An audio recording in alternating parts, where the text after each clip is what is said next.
box, and then today I had a red rose tea, which has caffeine, and I can only get fully caffeine free. Like, it can't even be decaf. I always get fully caffeine free tea, just to be safe. But we're gonna try again with more caffeine, which I'm scared. I'm actually anxious about it because it does, like, my body reacts in a really scary way if I get too much caffeine. But I'm slowly trying to, because I miss having coffee. I miss caffeine, and it's been like 4+ years no caffeine. So yeah, I think it's so yummy though. Okay, let's get into the books. So, should I go with the book that I'm currently reading first, or the two that I just bought? Let's go with what I'm currently reading. So, I am currently reading Bunny by Mona Awad, and I don't know. I've been reading it for like a month, and I'm only on page 80, which for me is like crazy, because I can read a book in a day really easy, but it's not that many pages. It's like 300 pages. But okay, so far I have no freaking idea what's going on at all. And if you've read this book, please let me know. I'd love to know your thoughts on it. I would love to know if you liked it. I have one friend who's read it and said she's excited for me to read it because she didn't understand the book at all and wants my take. So I'm like, not helpful, because I don't understand it either. But basically on the back, it says, a scholarship student who prefers the company of her dark imagination to that of most people, Samantha Heather Mackey is utterly repelled by the rest of her graduate fiction writing cohort at New England's elite Warren University. A clique of unbearably saccharine, I don't know that word, okay, Saccharin, saccharine, yet sinister rich girls who call each other Bunny and seem to move and speak as one. But everything changes when Samantha receives an invitation to the Bunny's fabled smut salon and finds herself inexplicably drawn to their front door, ditching her only friend Ava in the process. As Samantha plunges deeper and deeper into the Bunny's world and begins to take part in their monstrous experiments, the edges of reality begin to blur.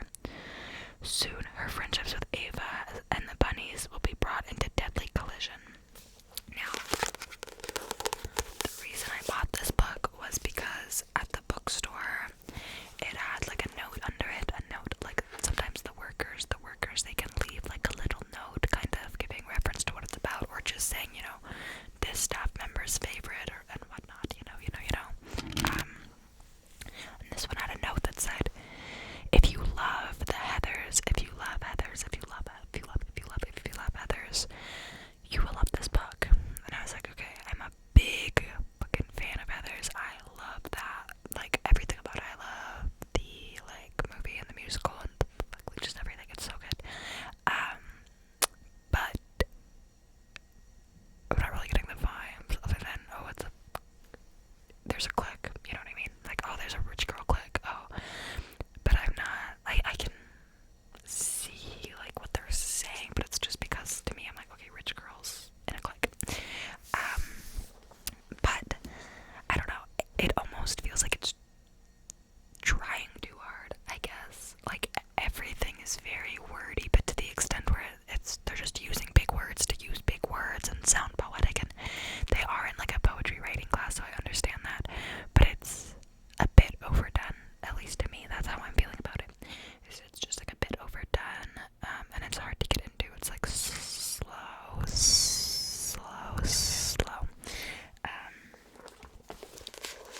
But I see it everywhere. I've heard that people really like it. I'm just, it even, Margaret Atwood says, oh, Bunny, you are so genius. And I guess the author also wrote a book called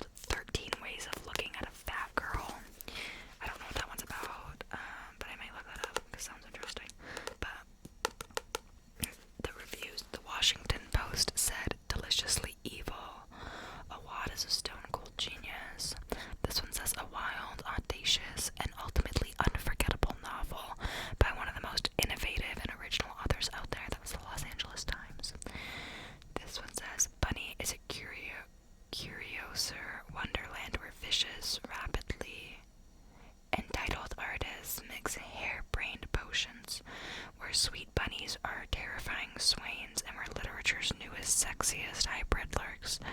Hilarious and creepy with dead-on satire. I cannot think of a new book I like more, said Lynn Crosby. So, I don't know, I'm only here, and I have all of this. And I don't really want to, like, I've never quit out on a book, or like, maybe not never, because I did start a book earlier this year that I haven't finished, but it's like short stories, and I'm just like, I need to just power through the last like 2 stories, but I don't really like it. I'm bored.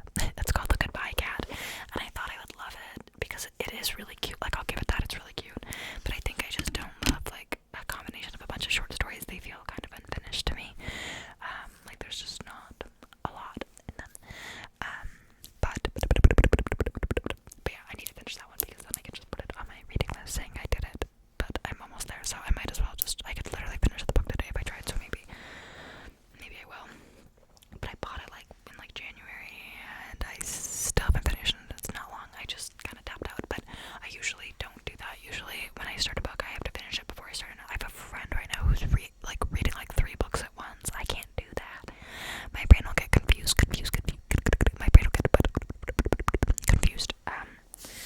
But I did go buy 2 new books because I really just love being in the bookstore. I just love being in the bookstore. I just love being there. So, let's look at those. But yeah, if anybody has read this, like, is it worth it? Am I gonna get into it? Because so far I don't really feel like much is happening, but I feel like I just need to power through, I guess. But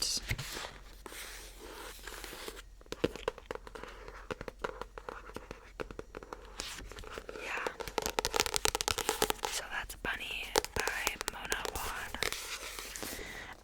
Okay, next, I bought this book. I bought Malibu Rising by Taylor Jenkins Reid, and I'm sure I'm gonna like it. I don't really have any, like, doubts, because I've read 2, maybe 3 of her other books, and I've liked them all. I know for sure I've read Evelyn Hugo and the Seven Husbands of Evelyn Hugo or whatever, and Daisy Jones and the Six, which is one of my favorite books. I loved that book so much, and the show. Both of them were fabulous books. But I thought there was another one I read, but maybe I'm crazy. But this is really good, and it kind of crosses over because this is about the Riva family, like Mick Riva, and I believe that it's in Evelyn Hugo. Whatever, regardless, she keeps all of her universes the same, because I actually think that Mick Riva was in Daisy Jones and the Six and Evelyn Hugo. I think that, like, that character is seen in both of them. I could be wrong though, correct me if I'm wrong, but I know that he's in at least one of her other books. She also has a book called Carrie Soto is Back, and I really want to read that. But yeah, I know that I'll like this one because I like all of her books so far. I like her writing style. Yeah, I don't know. But this one says, Malibu, August 1983. It's the day of Nina Riva's annual end of summer party, and anticipation is at a fever pitch. Everyone wants to be around the famous Rivas. Nina, the talented surfer and supermodel. Brothers Jay and Hud, one a champion surfer and the other a renowned photographer, and their adored baby sister, Kit.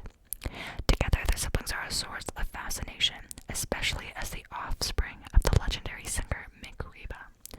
By midnight, the party will be completely out of control. By morning, the Riva mansion will have gone up in flames. But before that first spark, in the early hours before dawn, the alcohol will flow, the music will play, and the loves and secrets that shape this family's generation will all come rising to the surface. Malibu Rising is a story about one unforgettable night in the life of a family. The night they each have to choose what they will keep from the people who made them and what they will leave behind. So, I feel like if I started this one, I could fly through it. But, I don't know. Ooh, another book I read recently. Okay, I've talked about Annie Bot in a couple other videos, I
when she turns up at her old friend's doorstep asking for an alibi, Bess has no choice but to say yes. She still owes her.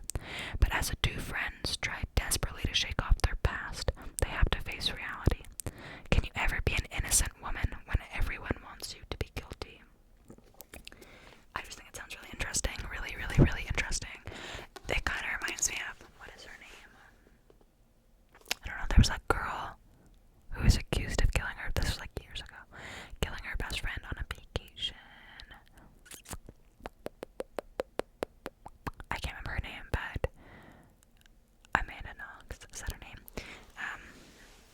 But yeah, I think she like was found not guilty, but people still, it just kind of gives me that vibes. But it seems interesting. I don't know if it starts with the friend already dead. Before We Were Innocent by Ella Berman.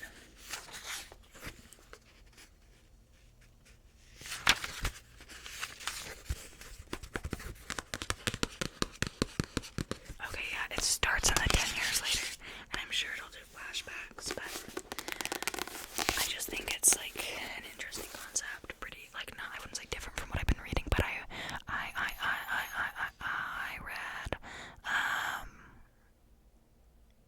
yeah, okay, I don't really read into romance novels, I'm more into, like, mystery or things like that. I'm also not into, like, sci-fi or stuff like that, but I could be, you know, you never know, because Annie Bot's kind of, it's like in the future, but there's sex robots and like girlfriends, but not just for sex. That's so clean. I don't know.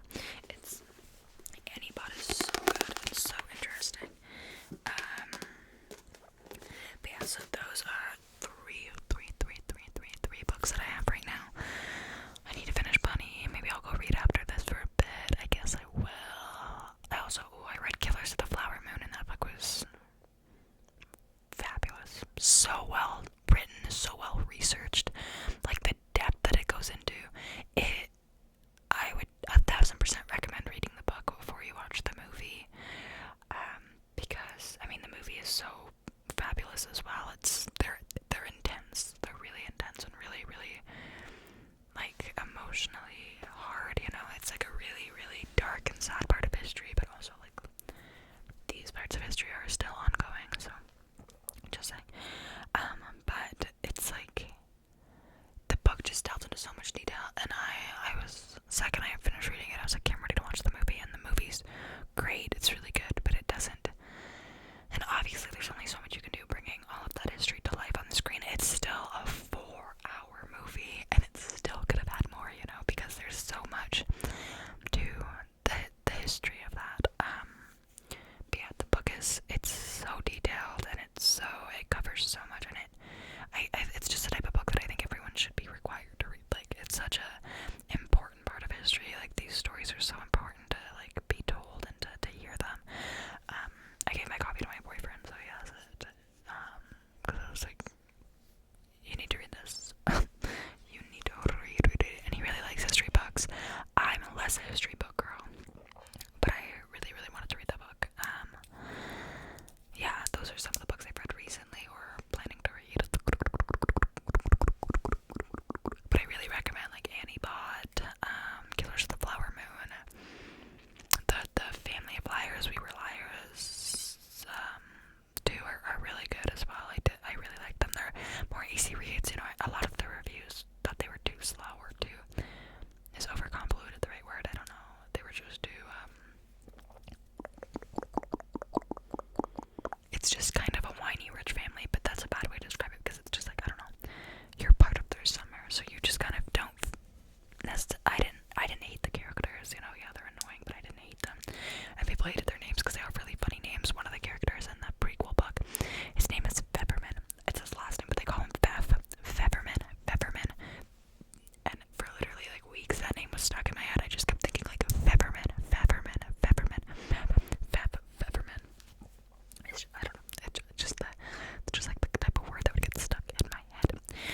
Okay, that is everything for today. I'm gonna try to go read Bunny.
so